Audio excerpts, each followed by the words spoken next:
ఇచ్చిన ఆరోగ్యాన్ని బట్టి, ఆయుష్కాలాన్ని బట్టి దేవునికి మన అందరి తరపున యేసుక్రీస్తు నామములో కృతజ్ఞతాస్తుతులు చెల్లిస్తూ చిన్న ప్రార్థన చేసుకొని వాక్యాన్ని ధ్యానం చేద్దాం. పరమనందు ఆసీనుడవై ఉన్న మా పరలోకపు తండ్రి, నిత్యుడవగు దేవ,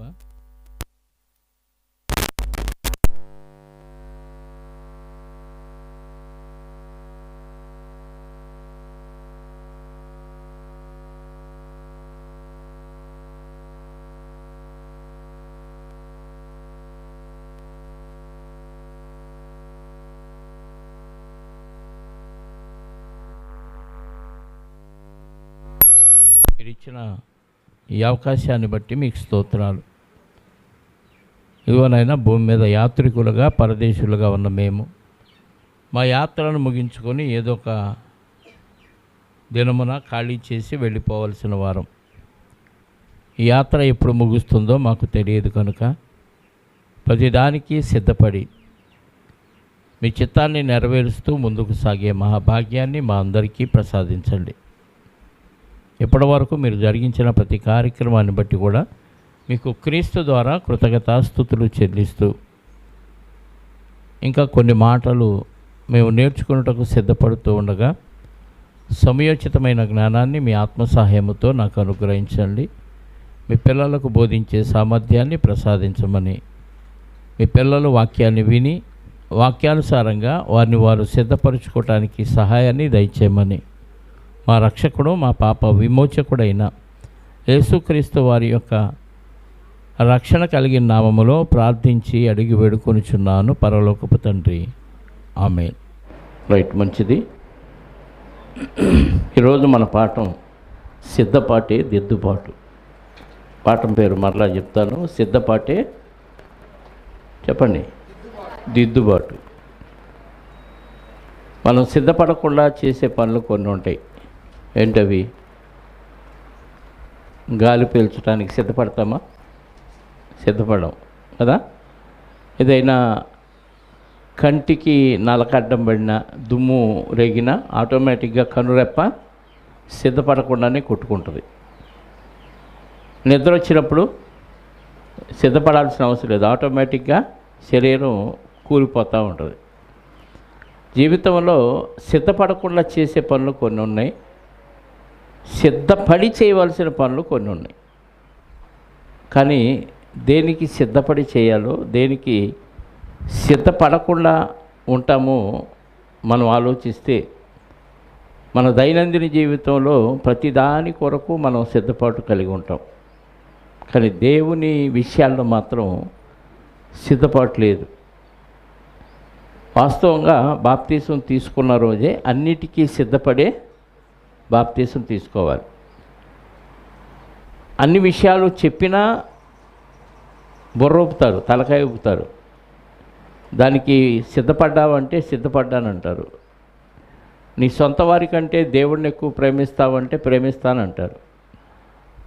దేవుని కొరకు ఏదైనా వదులుకుంటావంటే వదులుకుంటానంటారు. బ్రతుకుట క్రీస్తే, చావైతే లాభమేనా అంటే ఆ లాభమే అంటారు. కానీ ఆ ప్రారంభ దినాల్లో ఉన్నట్టుగా కాలం గడిచే కొద్దీ ఆ భక్తులు ఉండకపోవటం విశేషం. పెళ్లి కోసం సిద్ధపడతాం, చదువుల కోసం సిద్ధపడతాం, ఎగ్జామ్స్ కోసం ఇంకా బాగా సిద్ధపడతాం, ప్రయాణాల కోసం చెప్పండి సిద్ధపడతాం. సిద్ధపడటం అంటే అన్నీ సర్దుకోవటం. సిద్ధపడటం అంటే సర్దుకోవటం. ఇప్పుడు ట్రైన్ టైం అవుతుంది లేదా బస్ టైం అవుతుంది, పలానా టయానికి బస్సు. ఆ బస్సుకు వెళ్ళాలంటే ఏం చేయాలి చెప్పాలి. సిద్ధపడాలంటే ఏం చేయాలంటే ఏ పనులు ఎప్పుడు చేయాలి ఏంటనేది ఆలోచించుకొని అన్నీ సరి చేసుకుంటాం, దిద్దుకొని. ఉదయాన్నే లేవాలి, 6 గంటలకు బస్సు అంటే 4ంటికే లేచి కాలకృత్యాలు తీర్చుకొని అన్నీ సర్దుకొని బస్సు బయలుదేరే టయానికి ముందే అక్కడ ఉంటాం. బస్సు 6ంటికి కదా బయలుదేరేదని మనం 10 నిమిషాల దాకా 6కు లేచి అడావుడి చేస్తే బస్సు వెళ్ళిపోతుంది. జీవితంలో ప్రతిదానికి మనిషి సిద్ధపడుతున్నాడు, కానీ దేవుని విషయాల్లో మాత్రం ఏమాత్రం సిద్ధపాటు లేకుండా పోతుంది. సిద్ధపాటు లేకపోతే నీ జీవితంలో దిద్దుబాటు ఉండదు. సిద్ధపాటు లేకపోతే ఏముండదు? దిద్దుబాటు అంటే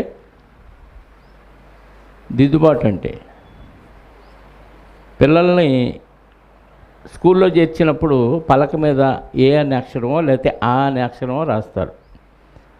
రాసి వాళ్ళకి బలపం ఇచ్చి ఏం చేస్తాడు? దిద్దటం అంటే ఆ గీతలోనే నీ చెయ్యి ఆడాలి, ఆ గీతలోనే మళ్ళీ గీయాలి, ఆ గీతలోనే మళ్ళీ ఎన్నిసార్లు గీపిస్తారు? ఇక గీత లేకుండా వాడు సొంతగా ఆ అనే అక్షరమో ఏ అనే అక్షరమో సొంతగా రాసే వరకు వాడు ఏం చేయాలి? దిద్దుతానే ఉండాలి. క్రైస్తవ జీవితంలో కూడా దిద్దుబాటు లేకపోతే మనకు సిద్ధపాటు ఉండదు. అంటే సిద్ధపడకపోతే దిద్దుబాటు ఉండదు. దేనికైనా సిద్ధపడితేనే దిద్దుబాటు. అంటే దేనికి సిద్ధపడాలి క్రైస్తవులు అంటే, నేను చస్తే నాకు పరలోకం కావాలి. ఏమైందండి చచ్చిపోతే అంటే ఇక నీకు విశ్వాసం లేనట్టు. చనిపోతే పరలోకం వస్తుందని ఎవరికైతే విశ్వాసం ఉంటుందో వాళ్ళే క్రీస్తుని అంగీకరించిన వారు. చచ్చిపోయినప్పుడు అప్పుడు చూద్దాంలే అనుకున్న వారికి అసలు విశ్వాసమే లేదని అర్థం. ఆ విశ్వాసం లేని వాళ్ళు ఎప్పటికీ సరి చేసుకోరు, ఎప్పటికీ దిద్దుకోరు. వాళ్ళ బతుకు ఎప్పటికీ అలాగ ఉంటుందండి. కానీ నటిస్తారు, మహాభక్తుల్లాగా కనపడతారు. సంఘానికి రావటం, కూర్చోవటం, ఆడవాళ్ళు అయితే ముసుగోసుకోవటం, మగవాళ్ళు అయితే అలా ఒద్దిగ్గా విధేయులుగా అలా కూర్చోవటం, ఆమె అనగానే వెళ్ళిపోవటం, కానుకలు ఇవ్వటం, మీటింగులు పెట్టడం, ఈ కార్యక్రమాలన్నీ జరుగుతాయి. కానీ జీవితంలో ఏది వాళ్ళు సరి చేసుకోరు. అలాంటి వారిని దేవుడు ఏమంటున్నాడంటే భక్తిహీనులు అంటున్నాడు. ఎలాంటి వారిని? సరి చేసుకోనని వారిని భక్తిహీనులు అంటున్నారు. అంటే వాళ్ళ ప్రవర్తన ఏమాత్రం దిద్దుకోరు. ఎప్పుడు దేవుని విషయాల్లో ఎప్పుడు అవకతవకలే, ఏ ఒక్కటి కరెక్ట్గా ఉండదు. ఏదో ఒకటి రెండు కరెక్ట్ చేసుకొని అమ్మయ్య నేను భలే ఉన్నాను దేవుళ్ళనే ఒక భ్రమలో బతుకుతూ ఉంటారు.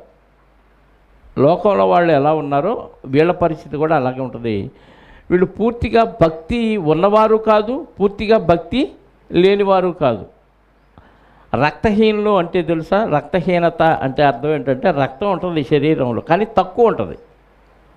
నీకు రక్తం సరిగ్గా ఉండాల్సిన పర్సెంటేజ్ లేదు కాబట్టి నువ్వు రక్తహీనతతో ఉన్నావు కాబట్టి రక్తం పట్టే పదార్థాలు తినమంటారు డాక్టర్లు, లేదా రక్తం పట్టడానికి టానిక్లో మందులో వాడమంటారు. కానీ రక్తహీనత పర్వాలేదు, కొద్దిగా అలా ఉన్నా ఎలాగోలా బతికేయచ్చు. కానీ భక్తిహీనత ఉంటే ఖచ్చితంగా నువ్వు నరకానికి వెళ్ళిపోతావు. అందుకే సిద్ధపాటే దిద్దుబాటు. నువ్వు సిద్ధపడితేనే దిద్దుకుంటావు. అలాంటి వారిని దేవుడు భక్తిహీనులు అన్నాడు. ఒకసారి వాళ్ళతో భక్తిహీనులతో దేవుడు ఏమని మాట్లాడుతున్నాడో కీర్తన గ్రంథం 50వ అధ్యాయం ఒకసారి చూద్దాం ప్రియులారా. కీర్తన గ్రంథం 50వ అధ్యాయము 16వ వచనం నుండి చదువుదాం. భక్తిహీనులతో దేవుడు ఇట్లు సెలవిచ్చుచున్నాడు. భక్తిహీనులు అంటే ఎవరు? అసలు భక్తి లేనివారా, భక్తి తక్కువగా ఉన్నవారా? చెప్పండి. భక్తి వింటున్నారా? భక్తిహీనులు అంటే ఎవరు?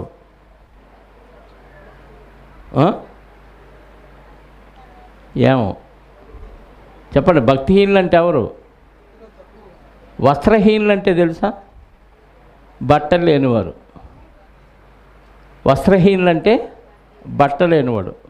లోతు గారు బాగా తాగి వస్త్రహీనుడై పడిపోయాడు, కోమాలోకి వెళ్ళిపోయాడు, తాగుడు ఎక్కువైపోయి. అంటే బట్టలు లేకుండా పడి ఉన్నాడు అని.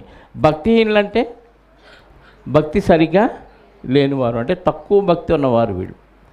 వీళ్ళతో దేవుడు మాట్లాడుతున్నాడు. ఏమంటున్నాడు? నా కట్టడలు వివరించుటకు నీకేం పని అంటే భక్తిహీనులు దేవుని మాటలు ఎవరికి చెప్పకూడదా? చెప్పాలా చెప్పకూడదా? చెప్పాలా. మరి దేవుడు ఏంటి ఏమంటున్నాడు? నా కట్టడలు వివరించుటకు అంటే నా కట్టడాలంటే దేవుని మాటలు, దేవుని వాక్యం.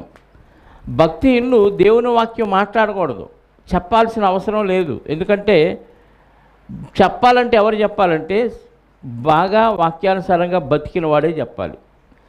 బతకకుండా వాక్యం చెప్పాడు అనుకోండి, అలాంటి వాళ్ళని భక్తిహీనులు అంటున్నాడు దేవుడు. భక్తిహీనులతో దేవుడు ఇలాగూ సెలవిచ్చుచున్నాడు, నా కట్టడలు వివరించుటకు నీకేమి పని? నా నిబంధనను నీ నోట వచించదవేంది. కట్టడలు అన్న నిబంధన అన్న దేవుని వాక్యం. నా నిబంధనను నీ నోట వచించదవేమంటే నీ నోటితో నువ్వు మాట్లాడతావేంటి, నా వాక్యాన్ని బోధిస్తావేంటి? ఎందుకు బోధించొద్దు ప్రభు అంటే చెప్తున్నాడు కారణం, దిద్దుబాటు నీకు అసహ్యము కదా. దిద్దుబాటు అంటే చెప్పండి, దిద్దుబాటు అంటే సరి చేసుకోవటం. ఇలా ఉండాలి అని వాక్యం చెప్తున్నాను నేను, కానీ నేను అలా లేను. కాబట్టి నేను అలా లేనప్పుడు నేను ఆ వాక్యం చెప్పకూడదు. ఈరోజు ఎంతమంది చెప్తున్నారో తెలుసా వాక్యాలు? సరి చేసుకోకుండా వాక్యాలు బోధించేవాళ్ళు బోల్డ్ మంది ఉన్నారు. ఏది సరి చేసుకోవడం, వాక్యం అంతా ఎదుటోళ్ళకే, నాకేం వర్తించదు అన్నట్టుగా. కానీ వాక్యం ఏం చెప్తుందో తెలుసా? ఎదుటివానికి బోధించు నీవు, నీకు నీవు బోధించుకొనవా అంటుంది. అంటే ఎదుటివానికి ఏదైతే చెప్తున్నావో అది నాకు కూడా బోధించుకొని నేను సరి చేసుకోవాలన్నమాట. అంటే నన్ను నేను దిద్దుకొని ఎదుటి వాళ్ళని దిద్దే ప్రయత్నం చేయాలి. ఇప్పుడు భక్తిహీనులతో ఏమంటున్నాడు దేవుడు? దిద్దుబాటు నీకు అసహ్యము కదా, నీవు నా మాటలను నీ వెనుకకు తోసివేసేదేమి. దేవుడి మాటను ఓవర్లుక్ చేస్తాడు, అంటే పక్కన పెట్టేస్తాడు, వెనక్కబడేస్తాడు. అంటే దేవుని మాట నిన్ను బాగు చేయటానికి దేవుడు చెప్పాడు, చెప్పించాడు. చెప్పబడిన మాట, చెప్పించబడిన మాట నీ జీవితాన్ని బాగు చేస్తుంది అని ఎదుటివాడికి చెప్పేవాళ్ళు ఇది నా జీవితాన్ని కూడా బాగు చేస్తుందని గ్రహించి చెప్పాలి. అప్పుడు సరి చేసుకొని దిద్దుకొని చెప్పాలి. దిద్దుబాటు లేకుండా ఎదుటోళ్ళని వాక్యం చెప్పి సరి చేద్దామని అనుకుంటే అది సక్సెస్ అవ్వదు. అర్థమవుతుందా? అంటే భక్తిహీనులతో ఏమంటున్నాడు దేవుడు? దిద్దుబాటు నీకు అసహ్యము కదా, నీవు నా మాటలను వెనుకకు తోసివేసేదవు. నీవు దొంగలు చూసినప్పుడు, బయట దొంగని చూసినప్పుడు, దొంగతనం ఏముందండి ఈ రోజుల్లో కామను, కాకపోతే వాడికి ఆకలి అయింది అందుకే దొంగతనం చేశాడు, సమర్థిస్తున్నాడు. దొంగతనం ఎట్టి పరిస్థితుల్లో చేయకూడదు. ప్రాణం మీదకి వచ్చినా నువ్వు దొంగతనం చేయకూడదని వాక్యం చెప్తుంది. కానీ దొంగతనం చేసేవాడితో ఈ వ్యక్తి ఏమంటున్నాడు? ఏం పర్లేదు, అవసరానికి దొంగతనం చేయొచ్చు, ఆపద దినాల్లో అబద్ధాలు ఆడవచ్చు, దొంగతనం కూడా చేయొచ్చు అని వాడితో ఏకీపిస్తున్నాడంట. ఇంకా వాక్యంతో సంబంధం ఏముంది వాడికి? వాక్యమేమో వద్దంటుంది, ఎట్టి పరిస్థితుల్లో దొంగతనము చేయరాదు. కానీ దొంగలతో ఎలాంటి వాడు ఏకీపిస్తూ మళ్ళీ వాక్యం చెప్తాడు. వ్యభిచారులతో నీవు సాంగత్యము, దొంగతనం చేసేవాళ్ళతో ఏకీపిస్తాడు, వ్యభిచారులతో కూడా సహవాసాలు చేస్తాడు. ఇంకా ఉపయోగం ఏముంది? అలాంటి వాళ్ళతో సహవాసం చేస్తే రేపు వీడు కూడా వ్యభిచారి అయిపోతాడు. అంటే సర్దుకున్నవాడే దిద్దుకోగాడు, సర్దుబాటే దిద్దుబాటు. నువ్వు సర్దుకోకపోతే ఏది నీకు దిద్దుబాటు రాదు. దిద్దుకోకపోతే నువ్వు సర్దుకోలేవు. అందుకే కొన్ని సంఘాల్లో శనివారం ఒక కూడిక పెడతారు. ఏంటది? సిద్ధపాటు కూడిక. వాళ్ళు ఏ ఉద్దేశంతో పెడతారంటే, ఆదివారం మనం రొట్టెలో పాల్గొంటాం కాబట్టి పవిత్రంగా ఉండాలి, భార్యాభర్తలు కలుసుకోకుండా శుభ్రంగా తలస్నానాలు చేసి ఫ్రెష్గా దేవుని మందిరానికి వచ్చి ఆ రొట్టె తీసుకోవాలి. ఇది వాళ్ళు చెప్పే సిద్ధపాటు. కానీ సిద్ధపాటు అంటే అది కాదు. రేపు ఉదయం ఆదివారం దేవుని సన్నిధిలోకి వెళతాం, ఏ వాక్యంతో దేవుడు నాతో మాట్లాడతాడు, మనం పాపాలు ఈ వారంలో ఏం చేసాం, ఎంతమందికి సువార్త చెప్పాం, సువార్త చెప్పకుండా అందులో చేయి వేయకూడదు బలలో, ఇవన్నీ ఆలోచించుకోవటానికి, మననం చేసుకోవటానికి ఏర్పాటు చేసే కూడిక సిద్ధపాటు కూడిక. మనం పెట్టిన 2 కూడికలకే మనం రావటం అంతంత మాత్రం అయితే, ఇంకా సిద్ధపాటు కూడికలో ఈ కూడిక ఆ కూడికలు పెడితే పనులను చేసుకునేవా, కూడికలు కానీ వచ్చామని అసలు కొట్టే ప్రమాదం ఉంది కదా. అందుకే సిద్ధపాటు కూడికలు పెడతారు. వాళ్ళ ఉద్దేశాలు వేరు, కానీ దానికి వెళ్ళేవాళ్ళు పెడతారు. ఏం సిద్ధపడతారంటే ఏమీ లేదు, సిద్ధపడేది ఏమీ లేదు వాళ్ళు. కానీ ప్రతిదానికే మనం సిద్ధపడాలి. సిద్ధపడకపోతే దేవుడు మనల్ని ఏమంటున్నాడు? భక్తిహీనులు అంటున్నాడు. దొంగలతో ఏకీపిస్తాం, వ్యభిచారులతో ఏకీపిస్తాం. ఇంకేమంటున్నాడు? కీడు చేయవలనని నీవు నోరు తెరుచుచున్నావు, నీ నాలుక కపటము కల్పించుచున్నది. నీవు కూర్చుండి నీ సహోదరుల మీద, అంటే లోకస్తులు ఎలాగుంటున్నారో అలాగే ఉంటున్నాడు. ఇంకా బాప్తీసం పొందే ఉపయోగం ఏముంది? సంఘానికి వచ్చే ప్రయోజనం ఏముంది? ఎలాంటి ప్రయోజనం లేదు. అందుకే ప్రతి విషయంలో సర్దుకుంటేనే నువ్వు దిద్దుకోగలవు, దిద్దుకుంటేనే సర్దుకోగలవు. సిద్ధపాటే దిద్దుపాటు. నువ్వు సిద్ధపడ్డావు, పరలోకానికి వెళ్ళాలని సిద్ధపడితే అన్నీ దిద్దుకుంటావండి. ఏవి దిద్దుకోకుండా నాకు పరలోకం ఇచ్చేయంటే దేవుడు ఖచ్చితంగా ఇవ్వడు. మిగతా కార్యక్రమాలన్నీ యాజ్ ఇట్ ఈజ్గా లోకస్తులు చేసినట్టే చేసుకుంటున్నాం, ఎలాంటి ప్రయోజనం లేదు. దొంగలతో ఏకీపిస్తాం, వ్యభిచారులతో ఏకీపిస్తాం, సహోదరుల మీద, తల్లి కుమారుల మీద కొండాలు చెప్తున్నావంట. నీ తల్లి కుమారుల మీద అపనిందలు మోపుచున్నావు. ఇట్టి పన్ను నీవు చేసినను నేను మౌనినై ఉంటిని, అందుకు నేను కేవలము నీ వంటి వాడనని నీవనుకొంటివి. అయితే నీ కన్నుల ఎదుట ఈ సంగతులు నేను వరుసగా ఉంచి నిన్ను గద్దించెదను. ఈ సంగతులన్నీ ఒకరోజు పెట్టి నిన్ను గద్దిస్తాను. అందుకే ఇలాంటి పరిస్థితిలో ఉన్న వాళ్ళకి చిన్న చిన్న ప్రమాదాలు జరుగుతాయి, రోగాలు వస్తాయి, భయంకరమైన పరిస్థితులకు వెళ్ళిపోతారు, అప్పులు వాళ్ళు వెంటబడతా ఉంటారు, కుటుంబ పరిస్థితి ఏమాత్రం బాగోదు. ఇలాంటి పరిస్థితిలో ఉన్నప్పుడు దేవుడికి నేను అన్యాయం చేస్తున్నాను, దేవుని విషయాల్లో ఏమీ శ్రద్ధ చూపించట్లేదు, దేవుని విషయాల్లో నేను సరిగ్గా లేను కాబట్టి దేవుడు నాకు ఇవన్నీ నా ముందు పెట్టి నాకు బుద్ధి చెబుతున్నాడు అనే విషయం వాళ్ళు అర్థం చేసుకున్నారనుకోండి, సెట్ అయిపోతారు, బాగుపడిపోతారు. ఎన్ని జరుగుతున్నా అందరికీ జరుగుతున్నాయి, నాకు కూడా జరుగుతున్నాయని సరిపెట్టుకున్నారనుకోండి, నీ బతుకేక బస్ స్టాండ్ వెళ్ళిపోవటమే. అందరికీ జరగటం వేరు, అందరూ అలాగే ఉన్నారని అర్థం. అందరికీ అలా జరుగుతున్నాయి అంటే నీకెందుకు జరుగుతున్నాయి అనేది, నువ్వు చర్చికి వస్తూ మందిరంలో ఉంటూ వాక్యం వింటూ కూడా నువ్వేది దిద్దుకోకుండా ఉంటే నిన్ను దేవుడు అన్ని వరుసన పెట్టి ఒక్కొక్కటి నీకు గుర్తు రావడానికి గద్దిస్తాడు. ఒక చిన్న యాక్సిడెంట్ జరిగినా, ఒక అనారోగ్యం వచ్చినా, నీ పరిస్థితులు తారుమారైనా, ఏది తేడాలు వచ్చినా ఎందుకు ఇలా జరుగుతుంది అనేది మనం ఆలోచిస్తే, నేను నిజంగా వాక్యానుసారంగా ఉన్నా కూడా నాకు ఇలా వచ్చినాయి అంటే నీ పరీక్ష కోసం వచ్చిందనుకోవాలి. కానీ నువ్వు వాక్యానుసారంగా లేనప్పుడు ఇలాంటివి వస్తే ఏమనుకోవాలో తెలుసా? నేను దేవుడి విషయంలో అశ్రద్ధ చూపుతున్నాను, ఏది దిద్దుకోవట్లేదు, నిర్లక్ష్యం చేస్తున్నాను, అందుకే దేవుడు నన్ను పరీక్షిస్తున్నాడు, నా కోసం ఇదిగో ఇవన్నీ నా కళ్ళ ముందు పెడుతున్నాడు అని గుర్తుపెట్టుకోవాలి. ఆయన ఏది సైలెంట్గా ఉంటున్నాడు కదా అనుకొని మనలాంటోడే దేవుడు కూడా అనుకొని వదిలేస్తే ఒకానొక రోజు చాలా ప్రమాదంలో పడిపోతాం, తీవ్రమైన నష్టాన్ని చవి చూడాల్సి వచ్చింది. అదే నీ మరణదినం.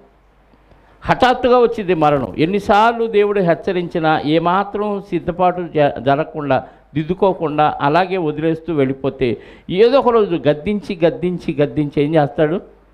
ఒక్కసారి లేపేస్తాడు అంతే. ఈరోజు ఆ అరబ్ కంట్రీస్లో ఎంత గొప్ప గొప్ప కోటీశ్వరులు వెళ్ళిపోతున్నారు, సజీవ సమాధి అయిపోతున్నారు, బాంబులతో బద్దలైపోతున్నారు, పేలిపోతున్నారు, బూడిద కూడా మిగల్చలు, ఎముకలు కూడా కనపడిన పరిస్థితిలోకి వెళ్ళిపోతున్నారు. ఎందుకంత ప్రాణ నష్టం జరుగుతుంది? ఎవరు పట్టించుకోని పరిస్థితి, ఎవరు కాపాడలేని పరిస్థితి. దేవుడు మాత్రమే కాపాడగలడు. ఒకనాడు ఇశ్రాయేలు పరిస్థితి కూడా అలాగే ఉందండి. దేవుడిని పట్టించుకోకుండా వాళ్ళ ఇష్టానుసారంగా వాళ్ళు జీవితాలను అలా కొనసాగిస్తూ ఉన్న రోజుల్లో దేవుడు వాళ్ళ గురించి రాయించిన ఒక మాటను మనం బైబిల్లో చూడగలిగితే, ఆమోసు గ్రంథం 4వ అధ్యాయము, ఆమోసు గ్రంథం 4వ అధ్యాయము,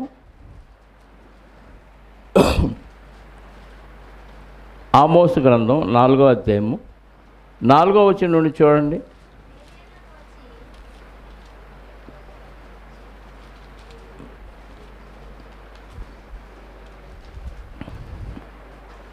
ఆమోసు గ్రంథం 4వ అధ్యాయము లేదా 5 నుంచి.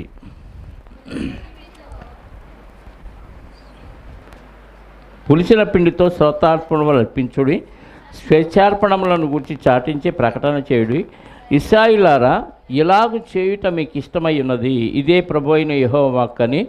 6వ వచనం నుండి, మీ పట్టణములన్నిటిలోనూ నేను మీకు దంతశుద్ధి కలుగ చేసినను, మీరున్న స్థలములన్నిటిలోనూ మీకు ఆహారము లేకుండా చేసినను, మీరు నా తట్టు తిరిగిన వారు కారు. దంతశుద్ధి అంటే తెలుసా? పళ్ళని తోమటాన్ని దంతశుద్ధి చేశారా ఉదయాన్నే అంటారు. పళ్ళు ఎందుకు తోముకోవాలి? రాత్రి తిన్నది పళ్ళ సందుల్లో ఇరుక్కొని పాచిగా తయారైంది కాబట్టి శుభ్రం చేసుకోవాలి. అసలు తినకపోతే ఉపవాసం ఉన్నవాళ్ళు, ఏమీ తినని వాళ్ళు, 2-3 రోజులు ఏమీ తినకపోయిన వాళ్ళకి దంతశుద్ధి అవసరం లేదు. ఎందుకంటే లోపల ఇరుక్కునే పదార్థాలు ఏముండవు, ఇరుక్కోకపోతే అక్కడ బ్యాక్టీరియా చేరదు, పళ్ళు తోమాల్సిన అవసరం లేదు. దేవుడు ఎంత చక్కని పదంతో రాయించాడు చూడు. మీకు దంతశుద్ధి కలుగజేసినంటే మీకు ఆహారం లేకుండా చేశాను, మీరు ఏమీ తినలేదు. ఎందుకు తినలేదంటే కరువు తెప్పించాడు దేవుడు. ఇశ్రాయేలీయులు దేవుడిని విడిచిపెట్టినందుకు వాళ్ళకి ఏం చేశాడంటే దేవుడు దంతశుద్ధి కలుగజేశాడు. అంటే మీ పళ్ళు ఎప్పుడు శుభ్రంగా ఉండేలాగా చేశాను. అంటే మీరు ఏమీ తిండి లేకుండా ఉన్నారు. ఎందుకున్నారు? కరువు ఉంది కాబట్టి. అంటే కరువు తప్పించాడు. మీ పట్టణములన్నిటిలోనూ నేను మీకు దంతశుద్ధి కలుగజేసినను, మీరున్న స్థలములన్నిటిలో మీకు ఆహారం లేకుండా చేసినను, మీరు నా తట్టు. అంటే నీకు కరువు వచ్చిందంటే అర్థం ఏంటంటే దేవుడు నిన్ను పరీక్షిస్తున్నాడు. నువ్వు చేసిన తప్పులకి ఇదిగో ఈ శిక్ష వేశాడు. ఇప్పటికీ మనం ఏం చేయాలి? ప్రభువా తప్పు అయిపోయింది క్షమించని దిద్దుకోవాలి. దిద్దుకుంటే సిద్ధపడి అన్ని కార్యక్రమాలు చేస్తావు, దేవుని కార్యక్రమాలు చేస్తావు. దేవుని కార్యక్రమాలు ఆపేసి నీ కార్యక్రమాలు నువ్వెన్ని చేసినా దేవుడు నీకు ఇబ్బందే కలిగిస్తాడు. అర్థమైందా? ఈరోజు అందరూ ధనవంతులు, కోటీశ్వర్లే ఆ అరబ్ కంట్రీస్లో. లేనివాడు పేదవాడు అక్కడ ఉండడు, అందరూ కోటీశ్వరుడే. అలాంటి దేశం ఈరోజు అనాథగా మిగిలిపోతుంది. ఇరాన్ బాంబుల దాడికి మొత్తం స్మాష్ అయిపోతుంది. అంటే కరువులు, భయంకరమైన ధరల పెరుగుదల, చాలా ఇబ్బందులు పాలవుతారు. దాని ఎఫెక్టు ఈరోజు ప్రపంచ దేశాలన్నింటి మీద పడిద్ది. మనకు కూడా ఈ మధ్య గ్యాస్ కరువు వస్తుందని అంటున్నారు, విన్నారుగా? భవిష్యత్తులో గ్యాస్ ఆగిపోయే ప్రమాదం ఉంది. మనకి పెట్రోల్ కానీ, డీజిల్ కానీ, కిరసనాయిల్ కానీ, గ్యాస్ కానీ అన్నీ అక్కడి నుంచే రావాలి, ఇరాన్ నుంచే రావాలి. అక్కడ వాళ్ళు ఆపేశారనుకోండి, మనకన్నీ ఆగిపోతాయి. మళ్ళీ కట్టెల పొయ్యిలు మొదలు పెట్టుకోవాల్సింది. ఊదుకుంటా కళ్ళు పోతా ఆయాసం ఉన్నవాడు పరిస్థితికి చెప్పాల్సిన అవసరం లేదు. ఈ పరిస్థితులు ఎందుకు వస్తున్నాయి అంటే దేవుణ్ణి పక్కన పెట్టి నీ ఇష్టానుసారంగా నువ్వు బతికితే దిద్దుకుంటావని దేవుడు ఇలాంటి పరిస్థితులు కల్పిస్తాడు. అయినా వాళ్ళు మారినోళ్ళు కాదంట. చేసినను వారు యెహోవా తట్టు తిరిగిన వారు కారు. ఇదే యెహోవా వాక్కు. మరియు కోతకాలమందు 3 నెలలు వాన లేకుండా చేసి తిని, ఒక పట్టణం మీద వాన కురిపించి మరి ఒక పట్టణం మీద కురిపించకపోతేని, ఒక చోట వర్షము కురిసెను, వర్షము లేని చోటు ఎండిపోయాను. అక్కడ ఎందుకు వర్షం పడింది, ఇక్కడ ఎందుకు ఎండింది ఆలోచించాలి కదా. ఆలోచించు. ఏందో వర్షం దాని ఇష్టం, అది అక్కడ పడింది, ఇక్కడ దేవుడు కురిపిస్తే పడింది, దేవుడు ఆపితే ఇక్కడ ఆగింది. వాడికి సమృద్ధి ఉంది, ఇక్కడ కరువు ఉంది. ఎందుకుంది? ఏదో తేడా జరిగింది. అంటే దిద్దుకోవాలి. ఆ ఆలోచన రాకుండా మన ఇష్టానుసారంగా యథారాజ తథా ప్రజ అన్నట్టు అలా కంటిన్యూగా నీ జీవితాన్ని అలా గడిపేసుకుంటూ పోయావనుకోండి, చివరి దెబ్బ కొడితే ఇంకా కోలుకోలేవు. అక్కడ దాకా తెచ్చుకోకూడదని దేవుడు ఇలాంటి సందర్భాలు వాళ్ళు చేసినవి మన కొరకు ఎందుకు రాయించాడంటే మనకు బుద్ధి రావటానికే రాయించాడు. దేవుడి పరిచర్యకి, దేవుని కార్యక్రమాలకి నువ్వు సిద్ధపడకపోతే కొడతాడు దెబ్బ. కొట్టేదాకా తెచ్చుకోవద్దని చెప్తున్నాడు దేవుడు. దేవుడు సరిగ్గా కొడితే ఇంకా తిప్పుకోలేమండి. ఎవడు కాపాడలేడు, ఎవడి మీద కేసు పెట్టలేవు. నువ్వు పక్కింటోడు కొట్టాడు అనుకోండి, వెళ్ళి కేసు పెడతాం. లేదా ఒక దేశం మన మీదకి యుద్ధం వస్తే మనం ఆ దేశం మీద యుద్ధం చేయొచ్చు. దేవుడు కొడితే ఎవడిని అంటానికి లేదు, నేరారోపణ చేయటానికి లేదు, నువ్వు కేసు పెట్టడానికి లేదు. చచ్చినట్టు అనుభవించక తప్పదు. అందుకే అక్కడ దాకా తెచ్చుకోవద్దు. నిన్ను పుట్టించింది, నిన్ను పోషిస్తుంది, నిన్ను బతికిస్తుంది దేవుడు అన్న విషయం మర్చిపోయి ఏదో జల్సా చేస్తున్నాం, ఆరోగ్యం బాగుంది కదా అనుకొని, అవయవాలు పనిచేస్తున్నాయి కదా అనుకొని ఇష్టానుసారంగా దేవుడి విషయాల్లో రెక్లెస్గా ఉంటే దేవుడు కొడతాడు దెబ్బ, తిప్పుకోలేవు మళ్ళీ. అందుకే అన్ని అవయవాలు బాగుండానే, ఆరోగ్యం బాగున్నప్పుడే దేవుడు ఈ మాటలతో హెచ్చరిక చేస్తున్నాడు. గుర్తుపెట్టుకోండి, ఎవ్వరూ సరిగ్గా పట్టించుకునే పరిస్థితిలో లేదు. అందరూ నిర్లక్ష్య వైఖరి దేవుని విషయాలు. సొంత పనులకు మాత్రం అప్పులు తెచ్చైనా ఎన్నో డబ్బులు ఖర్చు పెట్టి ఎన్నో కార్యక్రమాలు చేసుకుంటా పోతాం. కానీ దేవుని విషయాలు అనేసరికి ఎంత నిర్లక్ష్యం అంటే అంత నిర్లక్ష్యం. కారణం ఏంటంటే లెక్కలేనితనం. దేవుడు చూస్తూ చూస్తూ ఉంటాడు, కొడతాడు ఎప్పుడో దెబ్బ. అప్పుడు అయ్యగారు ప్రార్థన చేయండి, మా గురించి ప్రార్థన చేయండి అన్న ప్రయోజనం, ఆడు దరిద్రుడైతే నువ్వు ప్రార్థన ఏందిరా బోడి అంటాడు నన్ను. ఎవరు ప్రార్థన దేవుడు వినడు అలాంటి పరిస్థితులు. వాళ్ళకి దంతశుద్ధి కలుగు చేసినా మారలేదంట. మళ్ళీ ఒక చోట వాన కురిపించాడంట, ఒక చోట వర్షం కురిపించలేదంట. 2-3 పట్టణముల వారు నీళ్లు తాగుటకు ఒక పట్టణములకే పోగా అచ్చటి నీళ్లు వారికి చాలకపోయాను. అంటే నీళ్ల కరువు వచ్చింది. నీళ్ల కరువు వస్తే అయినను మీరు నా తట్టు తిరిగిన వారు కారు. 2 సందర్భాలు. ఒకటేమో కరువు వచ్చింది, రెండోసారి నీళ్ల కరువు వచ్చింది. ఇప్పుడన్నా మారతారంటే ఇప్పుడు కూడా తిరిగిన వారు కారు. అంటే ఇన్ని సమస్యలు వచ్చినా దేవుడు వైపు తిరగరా అంటే మూర్ఖులు అంతే. భక్తిహీనుల పరిస్థితి అలాగే ఉంటుంది. నువ్వు దేవుని వైపు తిరుగుతావని ఇలాంటివి పెడతాడు దేవుడు. కానీ అప్పుడు కూడా తిరగకపోతే మళ్ళీ ఇంకోటి పెట్టాడంట.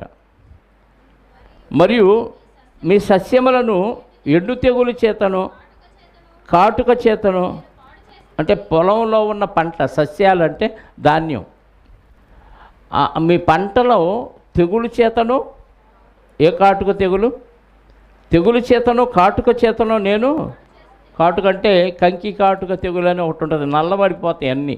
కాటుక అక్కడ పెట్టినట్టుగా అక్కడక్కడ నల్లగా తయారవుతాయి ఆకుల మీద, ఆ పంట మీద. ఆ తెగులు ఎందుకు వచ్చింది చెప్పండి? ఎందుకు వచ్చింది? దేవుడు పంపిస్తే వచ్చింది. అది దేవుడి సైన్యం. దేవుడు పురుగుల్ని తెగుళ్ళని మన మీదకి పంపించాలంటే ఆయన సైన్యం రకరకాలుగా ఉంటుంది. పాముల రూపంలో రావచ్చు, పురుగుల రూపంలో రావచ్చు, మిడతల రూపంలో రావచ్చు, దోమ రూపంలో రావచ్చు, చిన్న నల్లి రూపంలో రావచ్చు. ఎలాగైనా దేవుడు పంపిస్తాడు. మొత్తానికి నీకు నష్టం కలుగజేయిస్తాడు. మీ పంటలను, మీ సస్యములనండి, మీ పంటలను తెగులు చేతను కాటుక చేతను గొంగలి పురుగుల చేతను మీ విస్తారమైన వనములను, ద్రాక్ష తోటలను, అంజూరపు చెట్లను, ఒలీవ చెట్లను తినివేశాను. అయినను మీరు నా తట్టు తిరిగిన వారు కారు. పంటలను నాశనం చేసే తెగుళ్ళు పంపిస్తే కూడా మీ పంటలన్నీ నాశనం అయిపోయినా, దేవా ఎందుకు అవుతున్నాయ్యా పంటలు ఇలా నాశనం, మేమేం తప్పు చేసామని దేవుడి దగ్గర అడిగి ఏం తప్పు తెలుసుకొని పశ్చాత్తాపడి దిద్దుకున్నవారు కారు. అయినను మీరు నా తట్టు తిరిగిన వారు కారు. 3 ఇన్సిడెంట్లు జరిగిన బుద్ధి మారలేదా? కొంతమంది బతుకులు అంతేనండి. ఎన్నన్నా జరగని దేవుడు కాపాడలే అనుకోడు. చిన్న యాక్సిడెంట్ జరిగింది, చిన్న గాయమే అయింది, అమ్మయ్య దేవుడు తప్పించాడు అనుకోడు. ఏదో అందరికీ తప్పినట్టు నాకు కూడా తప్పింది అనుకుంటాడు. ఇప్పుడు చిన్నగా ఊరక కాలు జారిపడి తలకాయ నేలకు కొట్టుకొని చచ్చిపోయిన వాళ్ళు ఉన్నారా? చెప్పండి, ఉన్నారా? లేదు, వార్తలు విన్నారా? కానీ ఎంత పెద్ద ప్రమాదం జరిగినా చిన్న గాయం కాకుండా బతికించబడిన వాళ్ళు ఉన్నారా? అది అలా ఎందుకు జరిగింది, ఇది ఎలా ఎందుకు జరిగింది అని ఆలోచిస్తే దీని వెనక దేవుని కాపుదల ఉందన్న విషయం మనకు గుర్తు రావాలి. అసలు దేవుడు ప్రమేయమే లేకుండా, దేవుడు ఆలోచన లేకుండా అందరికీ ఎలా జరిగిందో నాకు కూడా అలాగే జరిగింది అనుకుంటే నువ్వు భక్తిహీనుడివే. ఎన్నిసార్లు దేవుడు హెచ్చరిక చేసినా, ఎన్నిసార్లు దేవుడు బుద్ధి చెప్పినా నీకు ఆలోచన రావట్లేదంటే నీకు బాగుపడే లక్షణం లేదని అర్థం. పోయిన తర్వాత భయంకరమైన స్థితిలో ఏడ్పు పండ్లు కొరుకుంటా. ఇదే పరిస్థితిలో నీ బతుకుంటే అప్పుడు అర్థమయ్యి ఎన్ని ఆలోచించుకున్నా, ప్రభువా మారతానని ప్రమాణం చేసినా, వాగ్దానం చేసినా, దేవుడి సన్నిధిలో నువ్వు గోజాడినా ఎలాంటి ప్రయోజనం ఉండదన్న విషయం బతుకున్నప్పుడే దేవుడు మనల్ని హెచ్చరిస్తున్నాడు. ఏమాత్రం లెక్క లేకుండా ఇటు విన్నారు, ఇటు వదిలేస్తున్నారు. ఎన్నిసార్లు బాధతో, ఏడుపుతో, కన్నీళ్లతో మీకు చెప్తున్నా కానీ ఏమాత్రం పట్టించుకోవట్లేదండి. మిగతా సంఘాల సంగతి వదిలేయండి. వాళ్ళు బతుకు కోసం, బతుకు తెరువు కోసం చేసేవాళ్ళు కొంతమంది ఉన్నారు. పారంపర్య ఆచారాల కోసం భక్తి చేసేవాళ్ళు కొంతమంది ఉన్నారు. పదవుల కోసం, అధికారాల కోసం, డబ్బు సంపాదన కోసం ఈ భక్తి చేసేవాళ్ళు కొంతమంది ఉన్నారు. కానీ యథార్థంగా పరలోకం చేర్చడానికి భక్తి చేసేవాళ్ళు కొద్దిమందే ఉంటారు. ఆ జాబితాలో మీరున్నారన్న విషయం గుర్తుపెట్టుకొని జాగ్రత్త కలిగి, మెళుకు కలిగి, దిద్దుబాటు చేసుకుంటేనే దేవుడు పరలోకంలో సర్దేస్తాడు, లేకపోతే నరకంలో సర్దేస్తాడు. ఆ విషయం మనకి బతుకున్నంతకాలం, అవయవాలు బాగున్నంతకాలం పెద్దగా అనిపించదండి. ఎప్పుడైతే నీ అవయవాలు పని చేయకుండా ఉంటాయో, నువ్వు పనికి వెళ్ళాలన్నా వెళ్ళవు, అక్కడికి వెళ్ళి ఆ పని చేసి రావాలన్నా చేయలేని పరిస్థితి నీకు ఒకరోజు వచ్చిందనుకోండి, అప్పుడు నిన్ను పట్టించుకునే వాళ్ళు ఉండరు, నిన్ను ఆదుకునే నాదుడు ఎవడో ఉండడు. అప్పుడు చూస్తాడు దేవుడు వైపు ఎవడైనా. పంది సంగతి తెలుసా? పంది ఎప్పుడు కిందకు చూసిద్దా, పైకి చూసిద్దా? పంది ఒకానొక రోజు పైకి చూసిద్ది, ఎప్పుడో తెలుసా? దాని 4 కాళ్ళు కట్టేసి మధ్యలో కర్ర దూర్చి పైకి మోసుకెళ్తూ ఉంటారు. అప్పుడు తల పైకి ఉంటుంది, కాళ్ళు పైకి ఉంటుంది, బాడీ కిందకు ఉంటుంది. అప్పుడు పైన ఎంత ఉందా ఆకాశం అని అప్పుడు చూసిద్దంట. కానీ కాసేపట్లో ఆకాశం కనపడదు, భూమి కనపడదు. దానికి మంటల్లో కాలిపోయి ఇతరులకు ఆహారం అయింది. మన బతుకు అలాగే అయింది. పైవైపు చూడండి, పైన చాలా ఉంది. ఆ పైన దేవుడు ఉన్నాడు. ఆ దేవుడే ఈ లోకాన్ని కలిగించాడు. ఇవన్నీ దేవుడే సృజించి మనకు బతుకునిచ్చాడు. ఈ బతుకులో ప్రతిదీ దేవుని ఆధీనంలో జరుగుతుంది. ఆ విషయాన్ని గుర్తుపెట్టుకుంటే దేవుడిని తెలుసుకున్న తర్వాత ప్రతిదీ దిద్దుకుంటూ పోవాలండి. ఒకేసారి యేసుక్రీస్తులాగా ఎవరు తయారవరు. నువ్వు బాప్తీసం తీసుకున్న వెంటనే ప్రభువులాగా తయారవ్వాలంటే నీ వల్ల కాదు.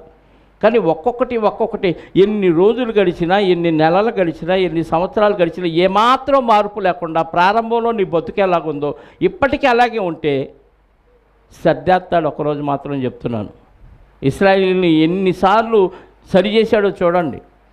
ముందు దంతశుద్ధి కలిగి చేశాడు, కరువు తెప్పించాడు, మారలేదు. తర్వాత ఒక చోట వర్షం కురిపించాడు, ఒక చోట వర్షం కురిపించలా, నీళ్లు కరువు అయిపోయినాయి, అయినా వాళ్ళు మారలేదు. తర్వాత పంటల మీద తెగులు పంపించాడు, అయినా వాళ్ళు మారలేదంట. చూడండి, తిరివేశాడు, అయినా మీరు నా తట్టు తిరిగిన వారు కారు, ఇదే యెహోవా వాక్కు.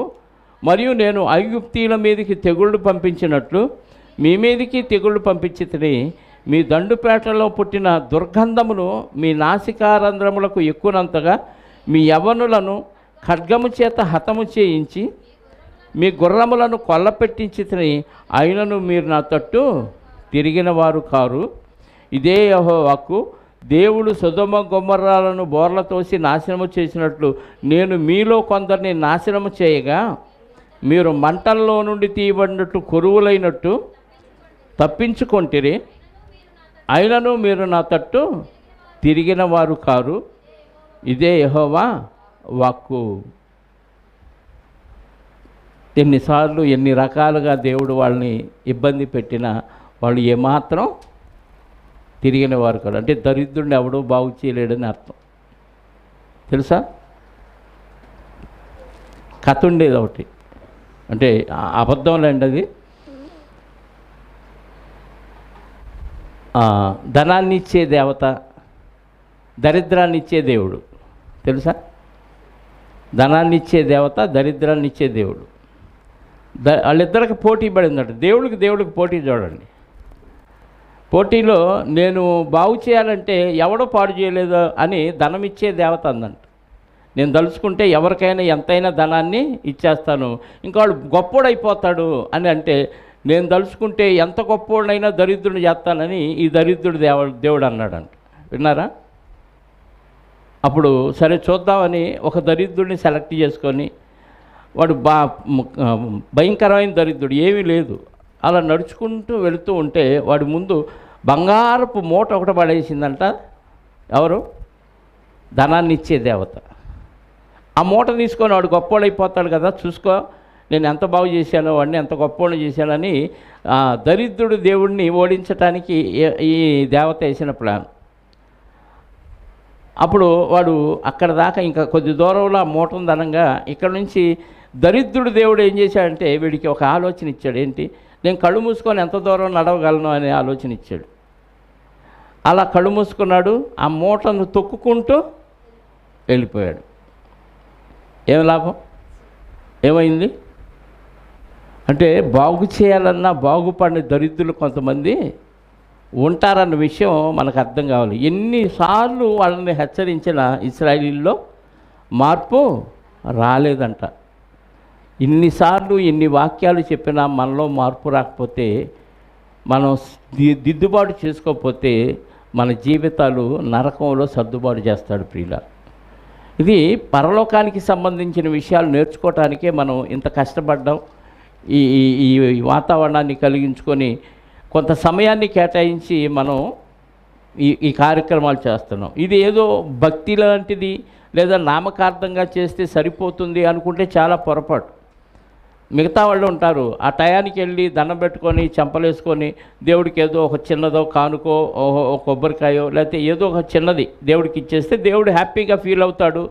నా పని నేను చేసుకోవచ్చు అని బయటికి వెళ్ళి మళ్ళీ అన్యాయాలు అక్రమాలు చేసేవాళ్ళు కొంతమంది ఉన్నారు భక్తుల్లో. ఇది అలాంటి భక్తి కాదు. నీ జీవితాన్ని నువ్వు మార్చుకొని దిద్దుకొని దేవుడు చెప్పినట్లుగా నడిపించుకునేదే ఈ భక్తి. భక్తి మనకు ఉపయోగం, దేవుడికి కాదు ఉపయోగం. భక్తి ఎవరికి లాభం?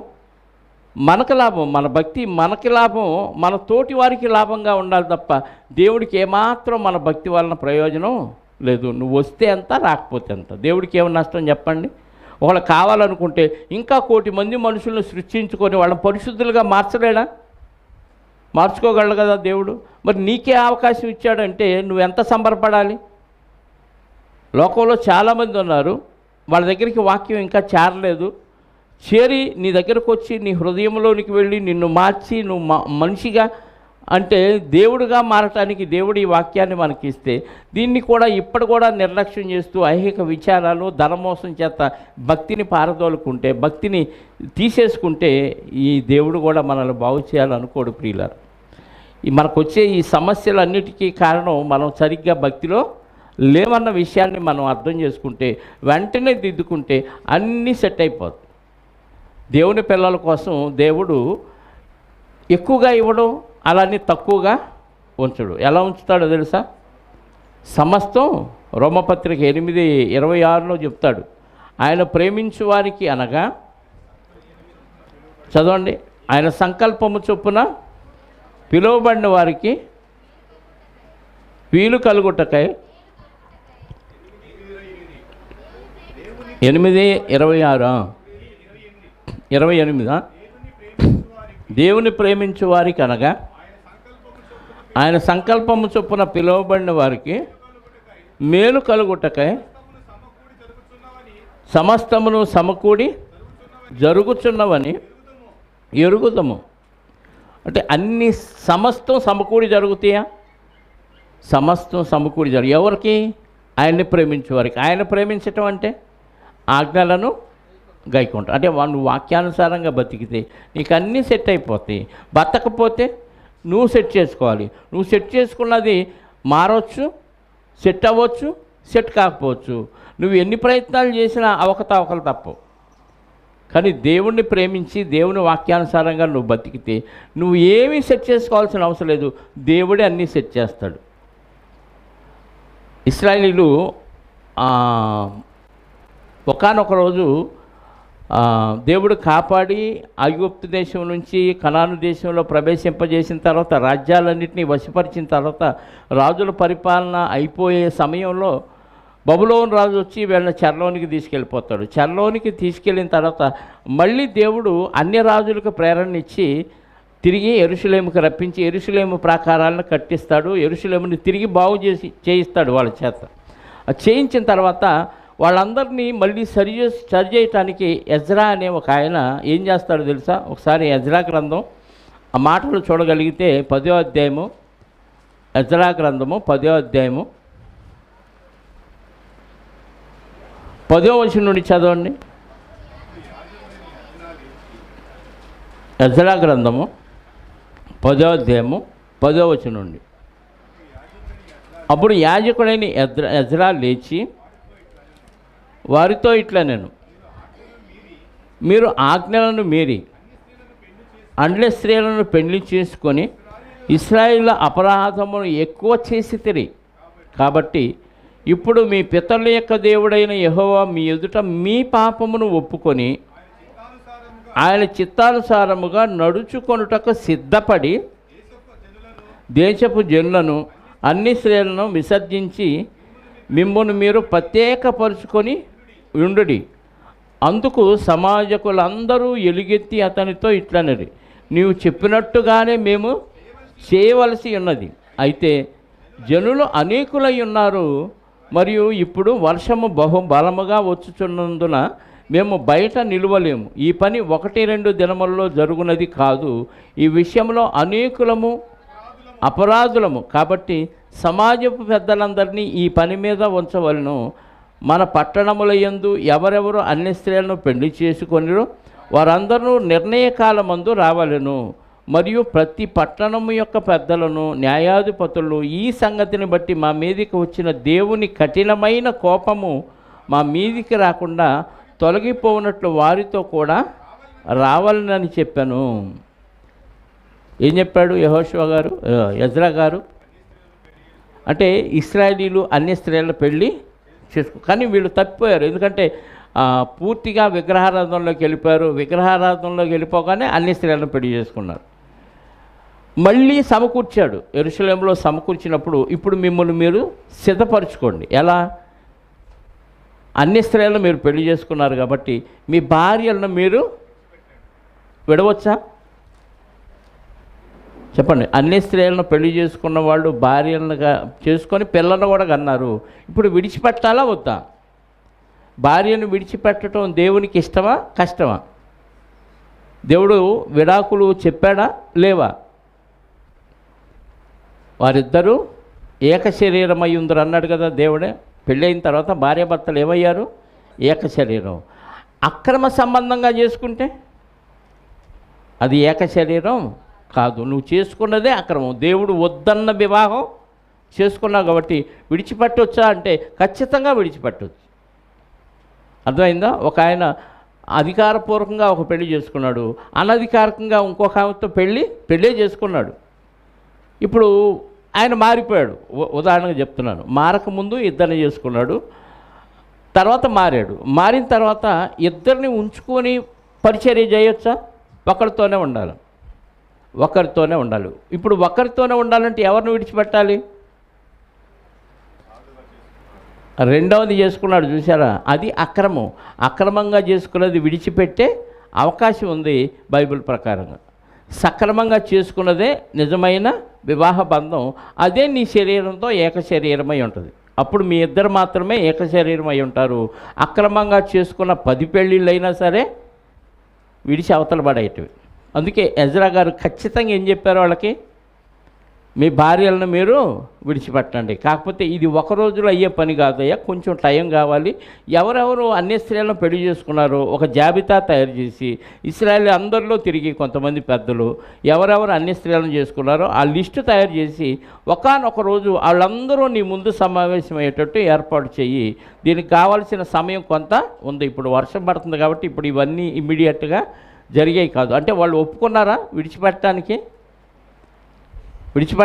ఒప్పుకున్నారంటే సిద్ధపడ్డారు కాబట్టి ఖచ్చితంగా వాళ్ళు చేసిన తప్పును దిద్దుకుంటే దేవుడు వాళ్ళని క్షమిస్తాడు. దిద్దుకోకపోతే దేవుడు వాళ్ళని క్షమించడు. అందుకే ఏమన్నాడు అక్కడ ఆ మాట?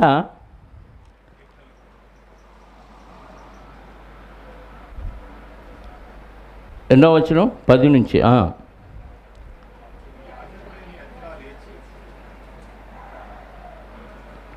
14వ వచనం. మన పట్టణముల యందు ఎవరెవరు అన్ని స్త్రీలను పెళ్లి చేసుకున్నారో వారందరూ నిర్ణయ కాలమందు రావాలను. మరియు ప్రతి పట్టణం యొక్క పెద్దలను న్యాయాధిపతులను ఈ సంగతిని బట్టి మా మీదకి వచ్చిన దేవుని కఠినమైన కోపం మా మీదకి రాకుండా తొలగిపోనట్లు వారితో కూడా రావాలని చెప్పాను. అంటే ఎవరెవరు అన్ని స్త్రీలను చేసుకున్నారో వాళ్ళందరినీ తీసుకొని రావాలి. అప్పుడు దేవుని కోపం మా మీద నుంచి తొలగిపోయిద్ది. రాకపోతే ఆ కోపం అలాగే ఉంటుంది, బలైపోతారు. విచిత్రం ఏంటంటే ఎవరు తప్పు చేస్తే వాళ్ళే శిక్ష పడట్లే. ఇక్కడ ఇశ్రాయేల్లో కొద్దిమంది తప్పు చేసినా అందరికీ శిక్ష పడుతుంది. ఇప్పుడు ఆ పద్ధతి లేదు కాబట్టి సంఘంలో కొంతమంది తప్పు చేసినా సంఘం మీద ఆ ప్రభావం పడట్లేదు. ఒకళ్ళిద్దరు తప్పు చేసినా ఆ ప్రభావం ఇప్పుడు లేదు కాబట్టి మనం బతికిపోయాం. లేకపోతే ఒకళ్ళు తప్పు చేసినా సంఘం అంతటి మీద దేవుడు ఆ ప్రభావాన్ని అప్పుడులాగా చూపించాడు అనుకో, అందరం ఇబ్బందులు పడాలి. అందుకే అలాంటి పరిస్థితిలో మొదటి శతాబ్దంలో ఎవడైనా తప్పు చేస్తే వాళ్ళ సంఘంలో నుంచి వెలేయండి అన్నారు. ఒకడు జారత్వం చేశాడు, అలాంటి వాడిని సంఘంలో నుంచి వెలేయండి. ఈరోజు జారత్వం చేసేవాడు సంఘంలో చాలామంది ఉన్నారు. అలాంటి వాళ్ళని వెలేస్తే సంఘం ఏముండదు అసలు. కాకపోతే ఈ సంఘంలో వెళితే బోల్డ్ సంఘాలు నీకు చేర్చుకునేవాడు. రమ్మ మా సంఘానికి మా సంఘానికి అని నామకార్థంగా జనాల్ని పెంచుకునే సంఘాలు బోల్డ్ ఉన్నాయి కానుకల కోసం.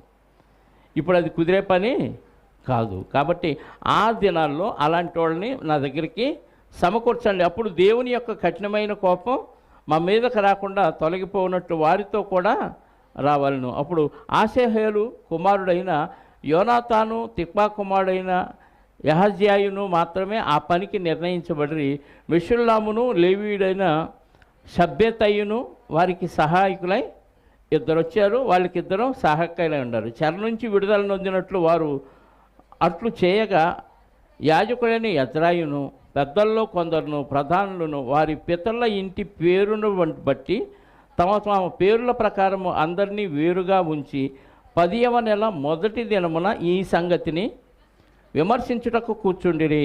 మొదటి దినమున అన్ని స్త్రీలను పెళ్లి చేసుకునే వారందరి సంగతి వారు సమాప్తము చేసిరి. మొదటి నెల మొదటి దినాన అన్ని స్త్రీలను వివాహం చేసుకున్న వారి జాబితా ఎంత ఉందో ఆ జాబితా తెచ్చి ఇక్కడ పెట్టారు. అప్పుడు ఏం చేశారు? యాజకుల వంశంలో అన్ని స్త్రీలను పెళ్లి చేసుకునే వారి జాబితా ఇదిగో ఈ లిస్ట్ అంతా ఇక్కడ పెట్టాడు. ఇప్పుడు వాళ్ళందరూ ఏం చేయాలి? వాళ్ళ భార్యల్ని విడిచిపెట్టాలి. విడిచిపెట్టకపోతే దేవుని కోపం ఇశ్రాయేలు అందరి మీద. కాబట్టి నువ్వు చేసిన అక్రమాన్ని విడిచిపెట్టి దిద్దుకోకపోతే చాలా ప్రమాదం. సంఘం మీదకి, సమాజం మీదకి, ఇశ్రాయేలు సమాజం మీదకి మనం దేవుని ఉగ్రతను రప్పించిన వారం అవుతాం. ఇప్పుడు పర్సనల్గా ఆ ఉగ్రత ఏదో నీ మీదే ఉంటుంది. అలాంటి కార్యక్రమాలు ఎవరైనా చేస్తే వాళ్ళ మీదే దేవుని ఉగ్రత ఉంటుంది. ఏదో ఒక రోజు ప్రమాదంలో పడతాం. ఉదయమే విన్నాను వార్త. ఒక ఆవిడ వాళ్ళ పుట్టింటోళ్ళు కలిసి భర్తను తీసుకెళ్ళి బాగా తాపించి చంపేసి చెరువులో పడేశారంట. పోలీసులకు తెలిసింది. చక్కగా వచ్చి ఎంక్వైరీ తీసి కుక్కలను పిలిచి మొత్తానికి పట్టుకొని ఆ చెరువులో ఉన్న శవాన్ని తీసుకొచ్చారు. భార్య భర్తని చంపించేసింది. ఎవరితో? తన బంధువులు, కుటుంబ సభ్యులతో. అంటే ఇలాంటి ఎందుకు జరుగుతాయి అంటే అక్రమ సంబంధాలు ఉండటాన్ని బట్టే ఇలాంటివి జరుగుతాయి. ఏదో ఒక రోజు బయటపడిందా కదా? దొంగతనం ఒకటి, ఇంకోటి దాగవు. ఏదో ఒక రోజు బయటపడిద్ది. ఈలోపు బయటపడేలోపు ఇంట్లో సమస్య. బయటపడిన తర్వాత నీ ప్రాణానికే ప్రమాదం. లేదా ఊరు మొత్తంలో పలానోడు పలానా ఇలాంటి వాళ్ళు అని మొత్తం పుకారు. సిగ్గు లేకుండా అలాగే తిరుగుతారు. నిజంగా భక్తి ఉన్నవాడు ఎవడో అలాగా తిరగలేరు. భక్తి లేనివాడే, భక్తిహీనుడే ఇలాంటి కార్యక్రమాలు చేస్తారు. కాబట్టి ప్రతి విషయంలో, దేవుని విషయంలో సిద్ధపడాలి. లోక సంబంధం విషయాల్లో, ఎన్నో విషయాల్లో సిద్ధపాటు కలిగి టయానికి వెళ్ళటం, పనికి కానీ, స్కూలుకి కానీ, ఆఫీసుకి కానీ, ప్రతి విషయాల్లో సిద్ధపడుతున్న మనము దేవుని విషయాల్లో సిద్ధపడకపోతే దేవుడు ఏదో ఒక రోజు ఖచ్చితంగా దెబ్బ కొడతాడు. ఆ కొట్టినప్పుడు సరి చేసుకున్నవాడు ధన్యుడు. సరి చేసుకున్న ఉన్నవాడిని దేవుడు తీవ్రమైన దెబ్బ కొట్టి ఇక లోకంలోనే లేకుండా చేసి నిత్యాగ్నిలో సెట్ చేస్తాడు. మిగతా భాగం దేవుని చిత్తమైతే వచ్చే వారం మాట్లాడుకుందాం, ప్రార్థన చేసుకుందాం. పరమనందు ఆశీనుడవై ఉన్న మా పరలోకపు తండ్రి, క్రీస్తు యేసునందు మమ్మలను అత్యధికంగా ప్రేమించి మా కోసం ఈ విశాలమైన ప్రకృతిని కలిగించి నరులకు నివాసయోగ్యంగా భూగోళాన్ని సిద్ధపరిచి ప్రతిదీ మాకు మీరు సిద్ధపరిచి ఇచ్చిన వనరులను బట్టి మీకు స్తోత్రాలు. పీల్చటానికి గాలిని సిద్ధపరిచారు, తినటానికి ఆహారాన్ని సిద్ధపరిచారు, తాగటానికి నీటిని సిద్ధపరిచారు, నివాసం ఉండటానికి గృహాలను సిద్ధపరిచారు. మరి ముఖ్యంగా అన్నిటికంటే పరలోకాన్ని మా కొరకు సిద్ధపరిచి అయోగ్యులమైన మమ్మల్ని ఆ పరలోకంలో కూర్చుండబెట్టిన విధానాన్ని బట్టి మీకు స్తోత్రాలు. వాస్తవంగా ఆ రాజ్యంలో మేము ప్రవేశించడానికి అర్హత లేని వారం. అలాంటి బతుకుల్లో ఉన్న మమ్మల్ని మీరే కనికరించి మాకు ఉచితమైన మీ కుమారుని కృప ద్వారా ఆ రాజ్యంలో కూర్చుండబెట్టి మీతో కలిసి ఆనందించే మహాభాగ్యాన్ని ఉచితంగా మాకు అనుగ్రహించినందుకు మీకు స్తోత్రాలు. నేను ఇలాంటి మహాభాగ్యాన్ని కూడా మేము కోల్పోయి లోక సంబంధమైన వాటి కోసం కాలదన్నుకుంటున్నామంటే ఆ పరలోకం ఎంత గొప్పదో, ఎలాంటి సంతోషం, ఎలాంటి ఆనందం అక్కడ ఉంటుందో అన్న విషయం మాకు అర్థం కావట్లేదేమో. ఒకవేళ తండ్రి దాని కొరకు ఎంతమంది ఎన్ని ప్రయాసాలు పడ్డారో, ఎన్ని శ్రమలు అనుభవించారో, ఎన్ని నిందలు భరించారో, ఎన్ని అవమానాలు భరించారో, ఎంతమంది హతసాక్షులుగా మారారో బైబిల్ చరిత్ర చూస్తున్నప్పుడు వారికి అర్థమైన విషయం మాకెందుకు అర్థం కాలేదని మరి బాధ వేస్తుంది నాయన. మీ పిల్లలైన వారిని వాక్యంతో బలపరచండి. మీ కొరకు, మీ వాక్యం కొరకు వారి జీవితం పరలోకానికి చేర్చుకోవట కొరకు ఎన్నో దిద్దుకోవాల్సిన అవసరం ఉందని కనుక ప్రతి విషయంలో దిద్దుబాటు చేసుకొని ప్రతి మీ కార్యక్రమానికి సిద్ధపడి ఆ కార్యక్రమాలు చక్కగా జరిగించడానికి ప్రేరణ దయచేయమని కోరుకుంటూ, వచ్చిన బిడ్డలందరినీ బట్టి స్తోత్రాలు. ఇంకా రావాలని ఆశ కలిగి రాలేని బిడ్డలను మీ చిత్తమైతే మరొక తరుణాన్ని అనుగ్రహించండి. బుద్ధిపూర్వకంగా మానేస్తే ఇశ్రాయేలుకు బుద్ధి చెప్పినట్టుగా వారికి కూడా బుద్ధి చెప్పండి తండ్రి. మీ వైపు ఆకర్షించబడటానికి ఏ కార్యక్రమాలు అయితే వారు చేయాలని మీరు సంకల్పించారో ఆ కార్యక్రమాలు చేయటానికి అనుకూల పరిస్థితుల్లో వారికి కల్పించమని కోరుకుంటూ, మహిమ ఘనత ప్రభావాలు మా అందరి ద్వారా మీరే పొందుకొనమని, మా రక్షకుడు, మా ప్రాణనాథుడు, మా పాప విమోచకుడు, మా కొరకు నిరంతరము మీ కుడిపార్శ్వంలో నుండి ప్రార్థన విజ్ఞాపనలు చేస్తున్న యేసుక్రీస్తు వారి యొక్క జ్ఞానమైన పరిశుద్ధమైన నామములో ప్రార్థించి అడిగి వేడుకొనుచున్నాను పరలోకపు తండ్రి. ఆమేన్. మనందరికన్నా తండ్రి అయిన దేవుని ప్రేమ, ఆయన ప్రియ కుమారుడైన యేసుక్రీస్తు వారి కృప, పరిశుద్ధాత్మ యొక్క అన్యోన్య సహవాసము ఇప్పుడు ఎల్లప్పుడూ సకల పరిశుద్ధులకు సదాకాలము తోడయుండి నడిపించునుగాక. ఆమేన్. అందరికీ యేసుక్రీస్తు నామములో శుభాలు, వందనాలు.